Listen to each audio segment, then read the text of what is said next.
होणार आहे हे पण आपली जो रिटायरमेंट त्यांच्याशी कमी आहे. 29 लोक भरती होणार आहे आणि 46 लोक रिटायर होत आहे. आता आपल्या सर्वांच्या बरेच जो लोक आहे त्यांच्याशी माझा पर्सनल संबंध आहे. बरेच लोक आहेत त्यांच्याशी कामानिमित्त माझं बोलणं झालं, काहीशी माझं बोलणं झालं नाही. लेकिन ते सर्व माझे कुटुंबाचे अविभाज्य तत्व आहे. आपण सर्व आमचे कुटुंबियाचे आहे. आता 2-3 गोष्ट आहे, ते 2-3 गोष्ट नेहमी सांगतो. त्याच्यामध्ये तो सर्वात इम्पॉर्टंट तो असा आहे की बरेच लोकांनी आता सांगितलं की आपण ते काय ड्युटी करत असताना आता कुटुंबकडे लक्ष दिलं नाही, असा अजिबात नाही आहे. आपलं लक्ष सदैव कुटुंबकडे असतो. ते काय फिजिकली आपण प्रेझेंट नसतो, लेकिन मेंटली आपण सदैव त्याच्यासोबत राहतो. आता ही मी सांगू शकतो तुम्हाला यासाठी की माझे वडील पण पोलीसमध्ये होते. त्यांना पण 37 वर्ष नोकरी केली. तो जे आता एक आपले मुलं सांगत होता की बोले की ते कधी गेले नाही. माझे वडील पण कधी माझे स्कूल वगैरेमध्ये कधी गेले नाही. लेकिन यांची जिम्मेदारी अशी नाही आहे की आपली जे जिम्मेदारी त्यांनी सोडली. आपली आई आपल्यासोबत जायची, लेकिन त्यांच्या जे हात आहे आपल्या पाठीवर सदैव नेहमी असायच्या. त्यांच्यामध्ये काहीही दुमत नाही. आता हे सांगू इच्छितो की कुटुंबाची जिम्मेदारी कधी आपण सोडली नाही. लेकिन आता सांगत आहे की भाई काही लोक सांगत होते आता कुटुंबियाकडे लक्ष द्या, कुटुंबाकडे लक्ष द्या, लेकिन आपल्याकडे पण लक्ष द्या. आपण जीवनचे धावपळीमध्ये आपला जो बहुमूल्य आयुष्य आहे ते आपण जवळपास मी पाहत होतो 33 वर्ष, 34 वर्ष, 35 वर्ष, 37 वर्ष, 38 वर्ष आपण देशाची सेवा केलेली आहे. आपल्या कुटुंबाची जिम्मेदारी पार पाडलेली. आता थोडंफार लक्ष आपल्याकडे आणि आपली जे अर्धांगिनी आहे, धर्मपत्नी आहे, त्यांच्याकडे द्या. बेसिकली आपली जो इतका मोठा जे प्रवास आहे नोकरीचा, त्याच्यामध्ये आपली जे बायको आहे अर्धांगिनी, त्यांचा मोठा वाटा आहे. त्यांनी काय आपले बरोबर जे आपण पुढे सेवा केली त्यांनी आपला जे बॅकएंड जसं म्हणतो ना, जसं एक अधिकारी होतो त्यांचा एक ऑफिस असतो, त्याप्रमाणे त्यांनी आपला जे पूर्ण जो घर आहे, आपले जो मुळे आहे, त्यांची जिम्मेदारी चांगली पद्धतीने सांभाळलेली आहे. बरेच लोकांनी असं सांगितलं ते पण बरोबर आहे. आता 58 वर्ष ते काय मतलब रिटायरमेंटची वय असं नाही आहे. 58 वर्ष रिटायरमेंटची वय मला असं वाटतं बरेच जे लोक आहे त्याचे ते असं वाटत नाही की आता 58 वर्षाचे झाले आणि आता रिटायर होत आहे. म्हणजे एकदम कडक आहे. आता सांगत होते की की आमचे जो फादर इन लॉ आहे ते आमचे सर्वात आधी ते मंदिरावर पोहोचले आणि सर्वात खाली ते सर्वात अगोदर म्हणजे कहण्याचं म्हणजे तात्पर्य असं आहे की बरेच लोक असे आहेत त्यांची 58 इयर्सचे झालेले आहे, लेकिन त्यांची फिजिकल फिटनेस चांगली आहे. काही लोक आहे ते आपले ड्युटीचे ताणमुळे काहीची फिजिकल फिटनेस थोडीशी कमी झालेली आहे. आता हा वेळ आलेली आहे की आपण आपली फिजिकल फिटनेसच्या प्रती थोडासा सजग व्हा. सकाळी जे लोक म्हणतात की आपण सकाळी आपण जाऊन थोडासा फिरू येऊ, ठीक आहे, ते पण करूया. मी काय नेहमी सांगतो, इथे पण नेहमी सांगतो, आवर्जून नेहमी सांगतो की आपले जे आता काय आपण बरेच दिवस नोकरी केली, आपले बरेच दोस्त झाले, बरेच ते झाले, तर मी नेहमी सांगतो की आपले जे सकाळचे मित्र ते वाढवा आणि संध्याकाळचे मित्र कमी करा. हे जो आहे हे एक इम्पॉर्टंट आहे. म्हणजे आपले जो सकाळचे जे मित्र आहे, सकाळची मंडळी जे नेहमी आपले सोबत मॉर्निंग वॉक किंवा एक्सरसाइज किंवा प्राणायाम योगा जे काही आहे ते आपले वाढवा आणि संध्याकाळचे मित्र कमी करा. हे एक इम्पॉर्टंट आहे. यावेळी मतलब नोकरी करत असताना तुमचे बरेच ड्युटीमध्ये इकडे तिकडे जसं काही तुमच्या धावपळमध्ये ते केला, ठीक आहे. आता काय थोडासा काळजी घ्या. आपला जो आपल्याला जे आपण जो केलेला आहे त्याच्यामध्ये आपले जो मुळे बाळ आहे त्यांना आपण शिक्षित केला. बरेच जो आपले मुळे बाळ आहे ते नोकरीवर आहे. बरेच आपले म्हणजे की आपले स्वतःच्या पैरावर उभे आहे, खडे आहे. तर आता माझी सर्वांची अशी आहे की आपली जिम्मेदारी तुम्ही स्वतः चांगली पद्धतीने पार पाडली. तुम्ही त्यांच्या आपलं लक्ष त्यांच्यावर, आपले मुळे बाळ त्यांच्यावर ठेवा, त्याच्यामध्ये काही दुमत नाही. लेकिन आपले पैसे वगैरे कोणाला देऊ नका. हा काय स्पष्टली मी सांगतो तुम्हाला. आपले जो पैसे वगैरे जो तुम्हाला भेटणार आहे तुमच्याकडे ठेवा. अर्ध देऊ नका, 1/4 देऊ नका, काही देऊ नका, तुमच्याकडे ठेवा. आणि जे तुम्हाला जे काही असेल आपली जे तुमच्या शक्य असेल त्याप्रमाणे तुम्ही मदत करा, लेकिन पैसे वगैरे कोणाला देऊ नका. कोणतेही लोकांचे प्रलोभनमध्ये येऊ नका. आता काय लोक रिटायरमेंटच्या वेळी आपले दूरदूरचे काही नातेवाईक किंवा आपले मित्रमंडळी येतात की आपण आता बिझनेस करूया, आपण असा करूया, आता तुम्ही रिटायर होत आहे, काय करणार, पुढे काय करणार, तुमचं काम कसं चालणार, असं करू नका अजिबात. म्हणजे आपण सर्व्हिस क्लास आहे सर्व, इन्क्लुडिंग मी अँड आपण सर्व. तर आपण 34, 35, 30, 32 वर्ष सर्व्हिस केलेली आहे. आणि आता काय व्यापार वगैरे एखादा काही एक्झाम्पल त्यांनी व्यापार केला रिटायरमेंटच्या नंतर त्यांचा व्यापार फुलला, ते खूप श्रीमंत झाला, ते एखादा एक्झाम्पल असते. लेकिन व्यापारामध्ये आपली काही महारत असेल नाही, आपल्याला आपण सर्व्हिस केलेली आहे, तो आपण त्याप्रमाणे आपण जगूया.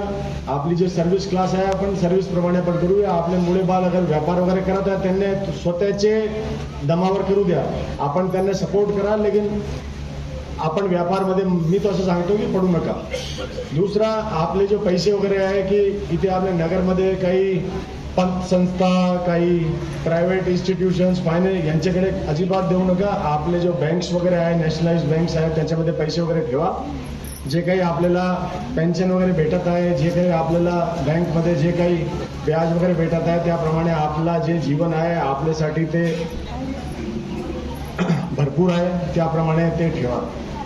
अशी माझी सर्वांनी एक काय सांगतो आपल्याला सर्वांनी एक माझं निवेदन आहे किंवा रिक्वेस्ट आहे. बाकी सर्व आपण सर्व जास्त नोकरी केलेली आहे, सर्वांनी एक्सपिरियन्स माझ्याशी जास्त आहे, त्याप्रमाणे आपण करू शकता. मी फक्त आपल्याला काही ते सांगतो जे जे प्रॉब्लेम्स वगैरे पुढे येतात. एक त्याच्यामध्ये जे सर्व जे आपली जे इथे भगिनी आहे, माता आहे, त्यांना एक माझं एक निवेदन आहे की आमचे जे सर्व जे लोक आहेत त्यांनी 30 वर्ष 32-35 वर्ष नोकरी केलेली आहे. आणि पोलीसमध्ये काय डिसिप्लिन, फोर्स, खाकी वर्दी असा काय ते, तर ते त्यांना काय कामची अशी जवळ आहे की एकदा सांगितलं तो काम झालं पाहिजे. आता ते सांगितलं नाही तर वारंवार ते पण चिडतात, असे करतात. तर आता त्यांना काय सिव्हिल लाईफमध्ये येण्यासाठी मतलब आपले परत फॅमिली लाईफमध्ये येण्यासाठी थोडी वेळ द्या त्यांना. असं नाही की भाई आता काय की ते त्यांना थोडासा आपली जो रेग्युलर रुटीन आहे त्यांच्या रुटीन काय असतो, सकाळी आपण आपली वर्दी घातली, ऑफिसला गेले, संध्याकाळी परत आले, झोपले, परत पण एक रुटीन असतो. आता काय पूर्ण 24 तास तुमच्यासोबत राहणार आहे ते. आता काय थोडेफार भांडण होण्याची शक्यता नाकारता येत नाही, तर ते पण तुम्ही तेवढं सांभाळून घ्या त्यांना. ते काय थोडी वेळ त्यांना ॲडजस्टिंग थोडी वेळ लागते, तर आपण सर्व थोडंसं याकडे लक्ष द्या. दुसरं, आपले जे सर्व जे आहे सन्मान मूर्ती, सत्कार मूर्ती, त्यांना मी सांगू इच्छितो की आपले स्वास्थ्यावर जास्त लक्ष द्या. आपल्याला असं वाटत नसतो, आपला जे फिजिकल फिटनेस आणि मेंटल फिटनेस आहे तर थोडी जसं जसं आपल्या वय वाढते ना थोडी कमी होत चालते. आपण त्याप्रमाणे थोडासा आपला रुटीन आहे त्याप्रमाणे रुटीन फॉलो करा. म्हणजे बेसिकली असं आहे की रिटायरमेंट झालेला आहे, आपला रिटायरमेंट म्हणजे आपली नोकरी संपलेली, आपला जीवन आयुष्य पूर्ण बाकी आहे. 58 इयर्स झालेले आहे. आता काय असा 50 इयर्स म्हणजे आपला जीवन संपला असं नाही आहे. काही लोकांनी सांगितलं त्याप्रमाणे आपले काही छंद आहे किंवा आपली अशी काही आहे की भाई आपल्याला हे करायचं होतं, देवदर्शन करायचं होतं, आपल्याला थोडा फिरायचा होता, ते आपली नोकरीची धावपळमुळे आपण घेऊ शकलो नाही किंवा येऊ शकलो नाही, जाऊ शकलो नाही. तर आपण त्याप्रमाणे आता जे काही आपले थोडेफार जे आपले जो स्वप्न आहे किंवा आपले छंद ते विकसित करा. त्याप्रमाणे आपली फॅमिलीसोबत थोडासा आपला काही ठिकाणी, ठराविक ठिकाणी जसे आपल्याला वाटत आहे त्याप्रमाणे आपण थोडासा फिरूया.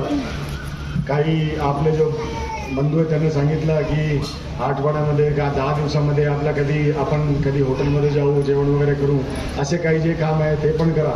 लेकिन बेसिकली जे ब्रीद वाक्य जो आहे आपला की सुखी राहा, सर्व आनंदी राहा, प्रसन्न राहा आणि स्वस्थ राहा, हा ब्रीद वाक्य आहे. असं काही आपल्या सर्व्हिस संपलेली आहे, आपला जीवन आयुष्य संपूर्ण बाकी आहे. आपली स्वास्थ्याच्या प्रती आपली जो फॅमिली आहे त्यांच्यावर लक्ष ठेवा. आणि दुसरा आपण ते काय सर्व्हिसमधून रिटायर झालेलो आहे. आपला जे मार्गदर्शन आहे ते मार्गदर्शन आम्हाला राहू द्या. कधी तुमची मदत वगैरे भासली किंवा गरज भासली आम्ही तुम्हाला बोलू, तर तुम्ही आमच्याकडे थोडासा मार्गदर्शन वगैरे द्या. त्यांच्या व्यतिरिक्त जे लोक ज्यांना थोडीशी लिखणे पडण्याची सोय आहे ते आपली ते जे हॅबिट डेव्हलप करा. सर्वांनी अनुसंधानबद्दल पोलिसिंगबद्दल बरीच माहिती आहे. ते माहिती असं नाही आहे की आता 37 वर्ष नोकरी केली, 35 वर्ष नोकरी केली, ती माहिती संपून गेली. त्याप्रमाणे ते जो आपली जे नॉलेज आहे ते थोडीशी डेव्हलप करा. आपले जो नवीन जे रिक्रूट्स आहेत किंवा नवीन जे अधिकारी आहे कर्मचारी आहे त्यांना जे आपला जो एकदम ग्राउंड लेवलचा जो एक्सपिरियन्स आहे त्या एक्सपिरियन्सबद्दल आम्ही तुम्हाला बोलू. कधी तुम्ही त्यांना थोडासा मार्गदर्शन करा. ज्यांना पडण्याची वगैरेची सोय आहे त्याप्रमाणे आपला हा जो हुनर आहे ते विकसित करा. दुसरे एक आवर्जून सांगतो की असा लोकांना असं वाटतो की आम्ही रिटायर झालेलो आहे, आता आमच्या जे आहे पोलिसांशी संबंधचे विच्छेद झालेला आहे, असं कधी नाही. आपला अहमदनगर पोलीसमध्ये आपण इतकी सेवा दिलेली आहे तो आपला संबंध कधीही आपला विच्छेद झाला नाही. आपण कधी पण आमच्या ऑफिसला, SP ऑफिसला, ॲडिशनल SP ऑफिसला, आपल्या DYSP ऑफिसला कधी पण येऊ शकतात. कोणाची काही अडचण असेल, काही प्रॉब्लेम असेल किंवा कोणाला काही सांगायचं असेल तो आपण यू आर ऑलवेज वेलकम. तर हा 4-5 जे बात होती मी सांगितलेले आहे. यांच्या व्यतिरिक्त कधीही कोणाला काही गरज भासली तो आपण आमच्याकडे निर्भीकपणे एकदम आपले सारखा म्हणून येऊ शकतात. धन्यवाद. परत सांगतो, सर्व आनंदी राहा, प्रसन्न राहा, स्वस्थ राहा. खूप खूप आपल्याला, आपले परिवाराला खूप खूप शुभेच्छा. धन्यवाद. जय हिंद, जय महाराष्ट्र.